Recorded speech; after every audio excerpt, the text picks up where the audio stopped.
उमेश कुशवाहा ने जेडीयू के प्रदेश अध्यक्ष का पद संभाल लिया। न्यूज 18 से बातचीत में वो कई सवालों पर उलझते दिखे और तल्ख सवालों का जवाब बचा कर देने की कोशिश की।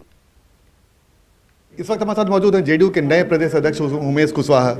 उमेश जी, आपकी पार्टी तमाम जातियों की पार्टी मानी जाती थी, लौकुश में सिमट कर क्यों रह गई? राष्ट्रीय अध्यक्ष लौकुश समाज से, मुख्यमंत्री लौकुश समाज से, आप भी प्रदेश अध्यक्ष बने इसी समाज से, तो इस समाज को मैसेज देने की कोशिश जो की जा रही है, लेकिन जिस जेडीयू के बारे में बोला जाता है कि तमाम जातियों की पार्टी है, वो तो उसके बारे में मैसेज गलत चला गया। इस पर आप कहाँ कह रहे हैं कि लवकुश का ही पार्टी है? सिर्फ हमारी पार्टी जो है, हमारे नेता जो है माननीय मुख्यमंत्री श्री नीतीश कुमार जी, ये समाज के हर वर्ग के लेके चलते हैं और समाज के हर वर्ग के लिए उन्होंने काम किया है।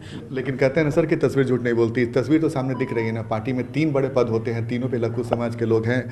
बहरहाल जो भी आपका समीकरण, लेकिन इतना तो माना जाए कि 2010 में जब आपकी पार्टी को 115 से ज़्यादा सीट आ गया था, उस समय तो तमाम जातियों ने दिया, अति पिछड़ा की बात होती थी, सवर्णों की बात होती थी, लेकिन इस बार तो सिर्फ लवकुश को ही देखा जा रहा है। ऐसा लवकुश जो हमारा आधार वोट है और हमारा आधार वोट, उसके बाद अति पिछड़ा दलित सभी मेरा वोट है, और उसके बाद जो भी हमारे समाज के हर तबके के लोग, हमारे समाज के हर तबके के लोग हमारे साथ जुड़े हुए हैं और सभी लोग को हमारे नेता मान सम्मान में कोई कमी नहीं कर रहे हैं और उनको लेकर चल रहे हैं। सर 2005 से लेकर आज तक अगर आप देखें तो इस विधानसभा चुनाव के पहले जेडीयू बिहार में बड़े भाई की भूमिका में रही, लेकिन इस वक्त जो परिणाम है उसमें छोटे भाई की भूमिका हो गई, आपसे बड़ी पार्टी 2-2 हो गई, तो फिर कैसे भूमिका बढ़ेगी आने वाले समय में? ये बड़ी भाई और छोटे भाई, यहाँ माननीय मुख्यमंत्री जी के नेतृत्व में सरकार चल रही है और पूरे विश्वास के साथ हम कह रहे हैं कि पूरे 5 साल सरकार चलेगी। एनडीए में कोई अथी नहीं है, ये छोटा बड़ा भूमिका नहीं है। आप इस समय में पहले भी आप लोग, लेकिन आप ही के पार्टी के लोग कहते थे ना कि बड़े भाई की भूमिका। एमपी के चुनाव में आप लोग कह रहे थे, जब लोकसभा का चुनाव होना था तो कह रहे थे कि हमको 12 सीट मिलेगा, 10 सीट मिलेगा एनडीए में। नहीं, अब देखें कि किस तरह से हम लोग का सीट मिला। नहीं, आगे आप देखिए, आगे उस पर। तो आपके पार्टी नीतीश कुमार सबसे बड़े जनाधार वाले नेता है बिहार में, आपका ये दावा है? बिल्कुल। तो अगर ऐसी थी सर, तो विधानसभा चुनाव में आपकी पार्टी को सीट कैसे कम हो गई? आपके जो सहयोगी पार्टी बीजेपी, उसकी सीट बढ़ गई। और वो जो परिणाम आया है, हम लोग उस पर चिंतित कर रहे हैं। चिंता मैंने जो परिणाम आया है उसके लिए तमाम हम ही लोग नहीं, हमारे जो जनता भी हैं वो लोग भी इस पर विषय का गंभीर विषय है, इस पर वो लोग चिंता कर रहे हैं।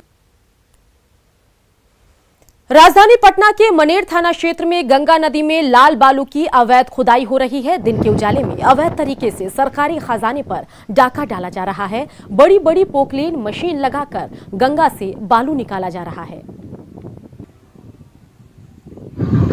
उत्तरी बिहार, बंगाल और यूपी के ये लोग सब होते हैं, लोग अपना मजदूरी करने के लिए कि हम 200-400 रुपये जो भी कमाएंगे अपना बाल बच्चे के लिए कमाएंगे। तो यहाँ किस तरह का रोजगार मिलता है? बस वही बालू मजदूरी करना है केवल, और क्या। पटना में जो ईंट सीमेंट वाला काम नहीं मिलता है, बालू भरे निकलता है, लोग बालू ढोता है।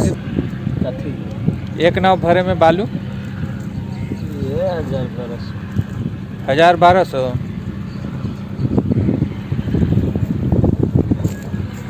कैसे निकाला जाता? कौन मशीन लगा के?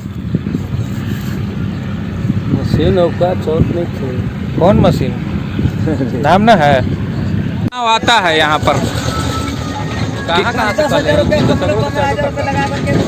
कितना मजदूर डेली यहाँ खटते होंगे? तो कितना के कह जाए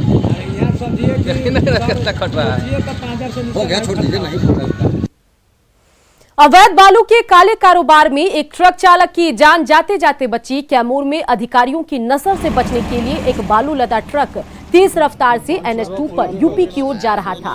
रफ्तार तेज होने की वजह से ट्रक अनियंत्रित होकर मोहनिया के देवकली के पास पलट गया। इस हादसे में ट्रक चालक बुरी तरह जख्मी होकर ट्रक में ही फंस गया। ट्रक से बालू को अनलोड किए जाने के बाद ग्रामीणों और पुलिस की मदद से चालक को बाहर निकाला गया और अस्पताल में इलाज के लिए भेजा गया। बालू की गाड़ी जो है जा रही थी और ड्राइवर लेकर गड्ढे में चला आया। बटन हो गया, ड्राइवर चपा हुआ है। ड्राइवर उसी में दबा हुआ है अभी? ड्राइवर दबा हुआ है। हमारा क्रेन आ गया है, क्रेन के माध्यम से इसको बाहर निकालने की कोशिश। खबर कटिहार से, जहां किरासन तेल की तस्करी का मामला सामने आया। बिहार में किरासन तेल की खुली बिक्री हो रही है और बता दें कि खुली बिक्री पर रोक है, लेकिन यहां के तस्कर पश्चिम बंगाल से किरासन तेल लाते हैं और बिहार में खुलेआम बेचते हैं। तस्करों का यह भी कहना है कि इसके लिए वो पश्चिम बंगाल और बिहार पुलिस को पैसे देते हैं। रात में पश्चिम बंगाल से केरोसिन ऑयल लेकर आ रहे तस्करों ने कैमरे पर साफ साफ कहा कि वो पुलिस को मैनेज कर पश्चिम बंगाल से किरासन तेल लाते हैं और बिहार में बेचते हैं। इसके लिए मंथली रेट भी फिक्स है। एक तस्कर ने बताया कि वो 1000 रुपए प्रति माह तक पुलिस को देता है। किरासन तस्करी की अगर हम बात करें तो किरासन ने इस तस्करी में पुलिसकर्मियों के नाम सामने आने के बाद वरिष्ठ अधिकारी जांच के बाद कार्रवाई की बात कह रहे हैं। ये तेल किरासन तेल कहाँ चलाते हो? कहाँ मैनेज किए हो? हाँ, 3 थाना मैनेज किए हो। कौन कौन थाना मैनेज किए हो? परानपुर, लाभा और एगो बंगाल था। किरासन तेल कहाँ से लेके आते हो? बंगाल से। इस बीच में थाना वाला सब तुमको नहीं कुछ कहता है क्या? थाना वाला कहता है खर्चा पानी देते हैं। कितना खर्चा देते हो? 1000 मंथली। किनको देते हो? वो लाभा में देते हैं अशराफ फुल को। उसके बाद यहाँ पे प्राणपुर में संजय को।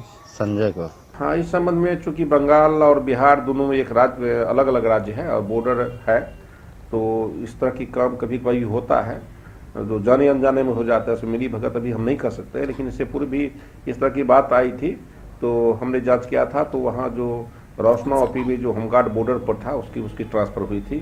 पुनः हम लोग इसकी जांच देख लेते हैं और जो यदि हमारी पदाधिकारी की इसमें सहभागिता होगी तो उनके विरुद्ध हम लोग कार्रवाई के लिए कार्रवाई करेंगे।